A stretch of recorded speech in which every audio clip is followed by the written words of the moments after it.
Assalamualaikum warahmatullahi wabarakatuh.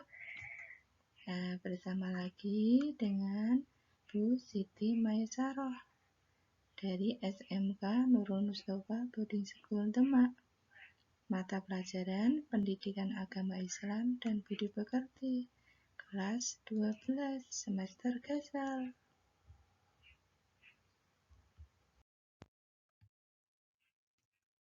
Di bab pernikahan dalam Islam nanti dijelaskan tujuan pembelajarannya apa, materi pembelajarannya apa. Tetap semangat ya.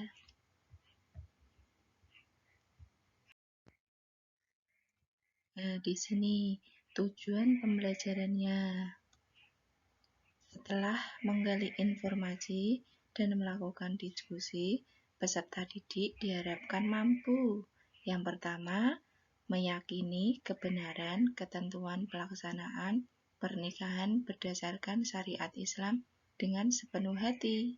Yang kedua, menampilkan perilaku sikap bersatu dan kebersamaan dalam lingkungan masyarakat sebagai implementasi ketentuan pernikahan dalam Islam dengan benar. Yang ketiga, memiliki perilaku sikap bersatu dan kebersamaan dalam lingkungan masyarakat sebagai implementasi ketentuan pernikahan dalam Islam dengan benar. Yang keempat, menjelaskan pengertian talak, iddah, dan rujuk dengan tepat. Yang kelima, mengidentifikasi dalil nakli tentang syarat-syarat dan bentuk-bentuk talak dengan tepat. Yang keenam, menjelaskan ketentuan pernikahan menurut Undang-Undang Pernikahan Republik Indonesia dengan tepat.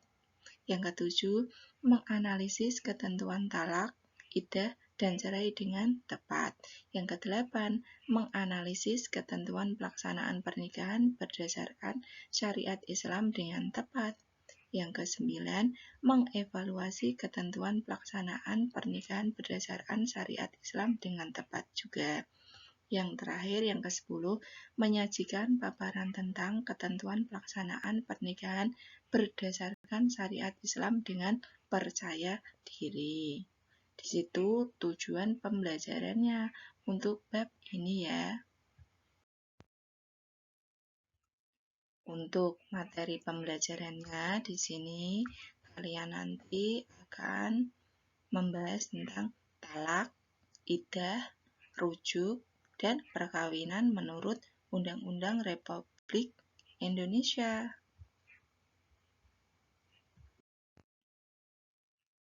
Di sini nanti talak. Talak di sini nanti menurut bahasa, menurut istilah, hukum talak itu apa saja. Di sini talak menurut bahasa, yaitu melepaskan ikatan. Talak di sini menurut istilah, lepasnya ikatan pernikahan dengan lafal talak. Di sini untuk hukum talak di sini makruh karena talak merupakan perbuatan halal, tetapi sangat dibenci oleh Allah Subhanahu wa Ta'ala. Talak di sini nanti ada rukun talak dan macam-macam talak.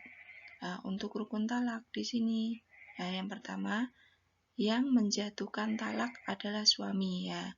Suami ini syaratnya bagaimana? Syaratnya harus balik, berakal, dan kehendak sendiri. Yang kedua, rukun talak.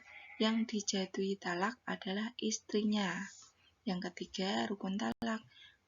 Ada dua macam cara menjatuhkan talak. Yang pertama, cara sharih atau tegas, dan cara kinayah atau sindiran. Untuk macam-macam talak di sini ada talak roj'i, ada talak bain. Di sini talak bain ada dua. Yang pertama talak bain sugro dan talak bain kubro. Untuk lafal dan bilangan talak. Untuk lafal talak di sini sendiri, lafal talak dapat diucapkan atau dituliskan dengan kata-kata yang jelas atau dengan kata-kata sindiran.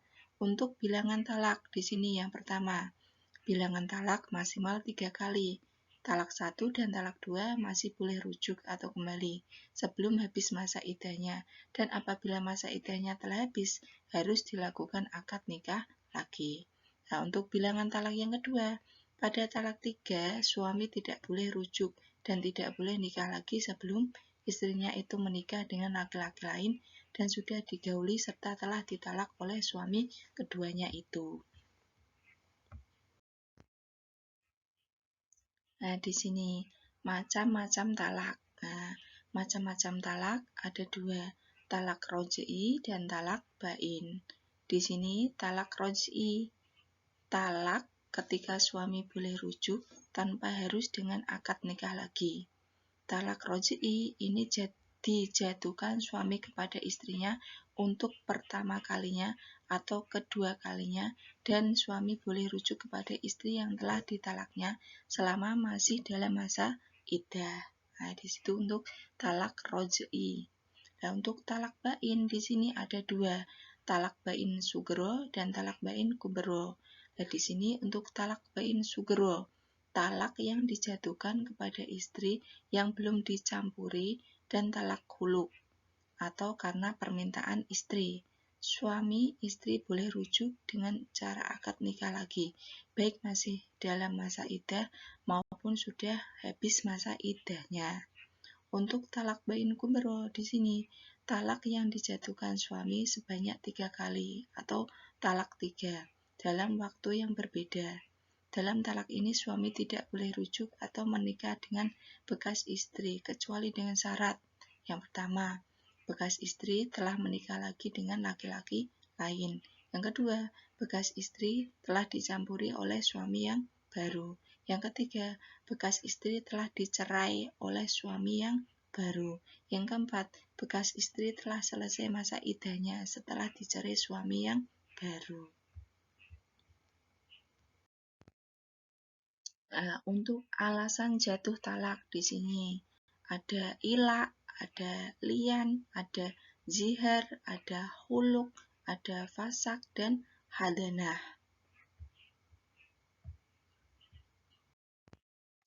Untuk alasan jatuh talak untuk ilak, di sini dijelaskan bahwa sumpah seorang suami bahwa ia tidak akan mencampuri istrinya. Ilak merupakan adat Arab jahiliyah. Masa tunggunya adalah 4 bulan. Jika sebelum 4 bulan sudah kembali, maka suami harus membayar denda sumpah. Bila sampai 4 bulan atau lebih, hakim berhak memutuskan untuk memilih membayar sumpah atau mentalaknya. Alasan jatuh talak untuk li'an. Nah, di sini dijelaskan bahwa sumpah seorang suami yang menuduh istrinya berbuat zina. Sumpah itu diucapkan 4 kali, dan yang kelima dinyatakan dengan kata-kata, laknat Allah Subhanahu wa Ta'ala atas diriku jika tuduhanku itu dusta. Istri juga dapat menolak dengan sumpah 4 kali, dan yang kelima dengan kata-kata, murka Allah Subhanahu wa Ta'ala atas diriku bila tuduhan itu benar. Alasan jatuh talak untuk zihar. Di sini jelaskan bahwa ucapan suami kepada istrinya yang berisi penyerupaan istrinya dengan ibunya seperti engkau seperti punggung ibuku. Ucapan ini mengandung pengertian ketidaktertarikan lagi dari suami kepada istri. Adapun jika suami memanggil istrinya dengan sebutan mama atau ibu, dengan niat suami mengutarakan rasa sayang kepada istri, bukanlah disebut jihar. Jihar merupakan adat jahiliyah yang dilarang Islam sebab dianggap salah satu cara menceraikan istri. Alasan jatuh talak untuk huluk. Huluk di sini dijelaskan bahwa talak yang diucapkan oleh suami dengan cara istri membayar kepada suami. Talak tebus biasanya atas kemauan istri. Penyebab talak antara lain. Yang pertama, istri sangat benci kepada suami. Yang kedua, suami tidak dapat memberi nafkah. Yang ketiga, suami tidak dapat membahagiakan istri. Alasan jatuh talak fasak. Fasak di sini rusaknya ikatan perkawinan karena sebab-sebab tertentu. Yang pertama, karena rusaknya akad nikah. Yang kedua, karena rusaknya tujuan pernikahan. Di sini untuk karena rusaknya akad nikah, yang pertama, diketahui bahwa istri adalah mahram suami. Yang kedua, salah seorang suami atau istri keluar dari agama Islam. Yang ketiga, semula suami atau istri musyrik, kemudian salah satunya masuk Islam. Karena rusaknya tujuan pernikahan, yang pertama, terdapat unsur penipuan. Misalnya, mengaku laki-laki baik, ternyata penjahat. Yang kedua, suami atau istri mengidap penyakit yang dapat mengganggu hubungan rumah tangga.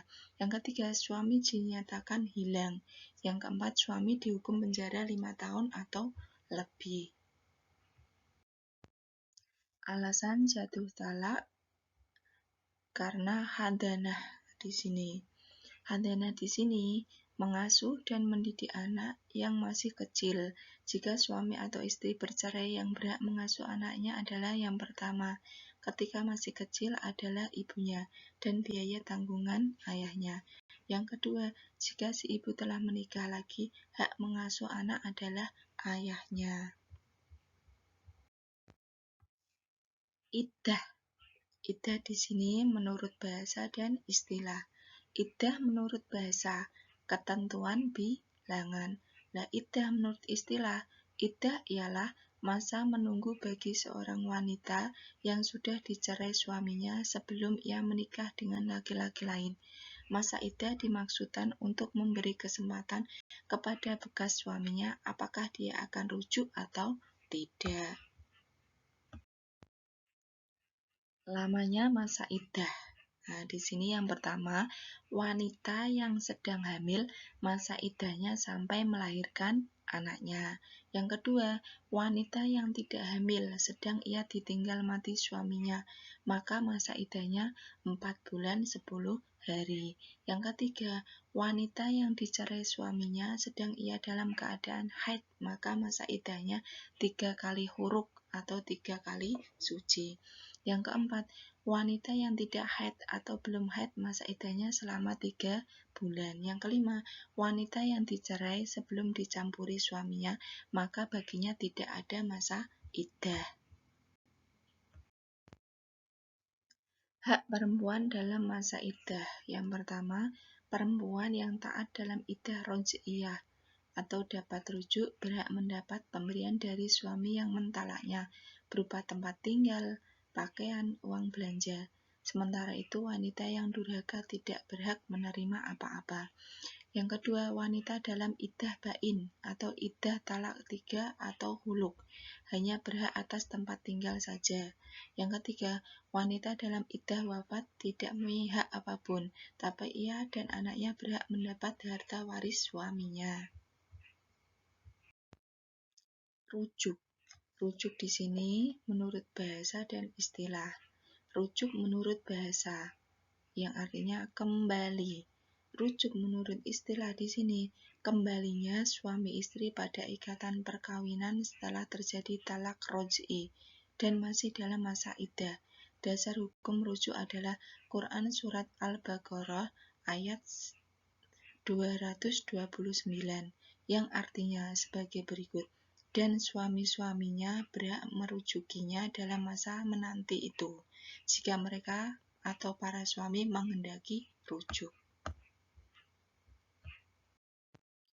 Hukum rujuk. Yang pertama, asal hukum rujuk adalah mubah. Yang kedua, haram apabila si istri dirugikan serta lebih menderita dibandingkan dengan sebelum rujuk.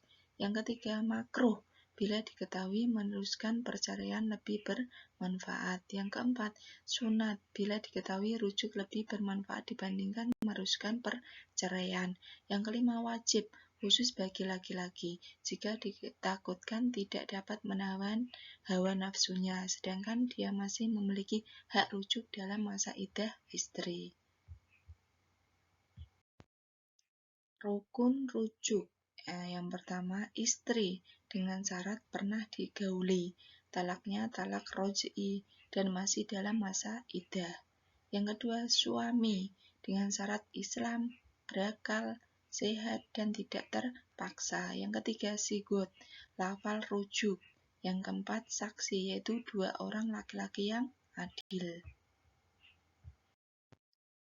Perkawinan menurut Undang-Undang Nomor 1 Tahun 1974. Di sini ada pencatatan perkawinan, sahnya perkawinan, tujuan perkawinan, talak, batas usia minimal, batas dalam berpoligami.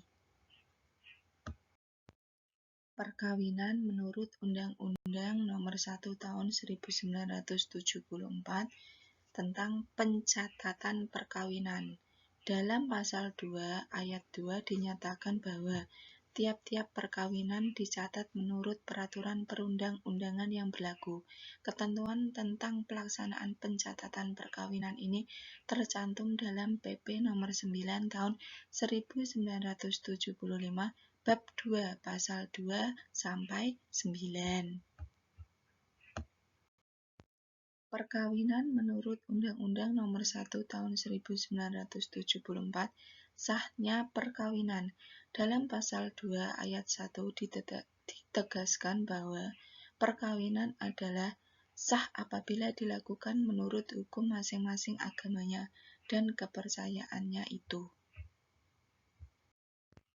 Perkawinan menurut Undang-Undang Nomor 1 Tahun 1974 tentang tujuan perkawinan.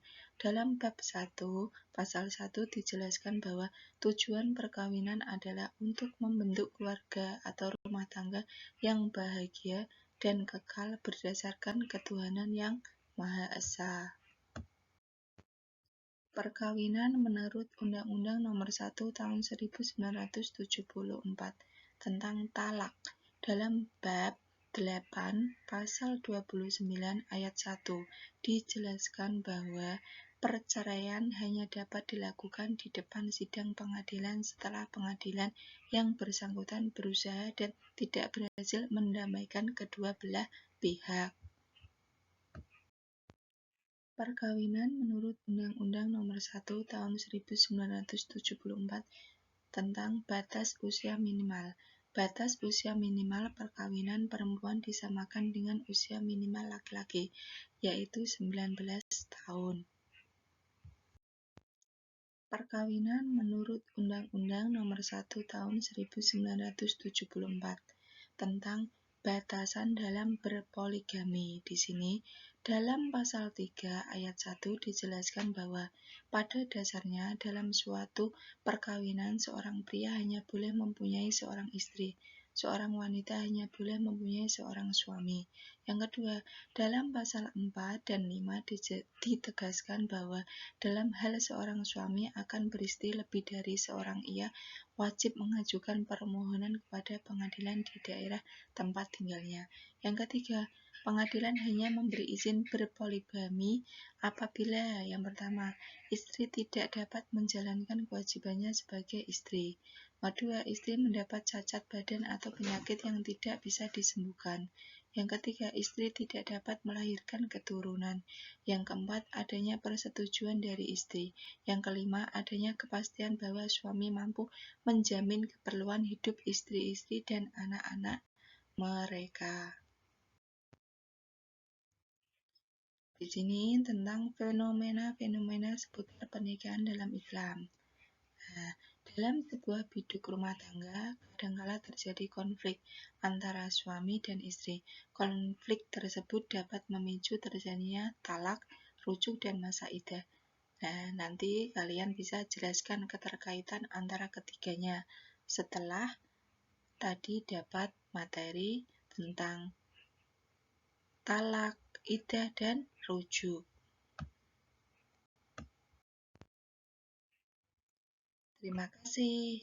Nah, semoga bermanfaat untuk kalian ya yang menonton. Wassalamualaikum warahmatullahi wabarakatuh.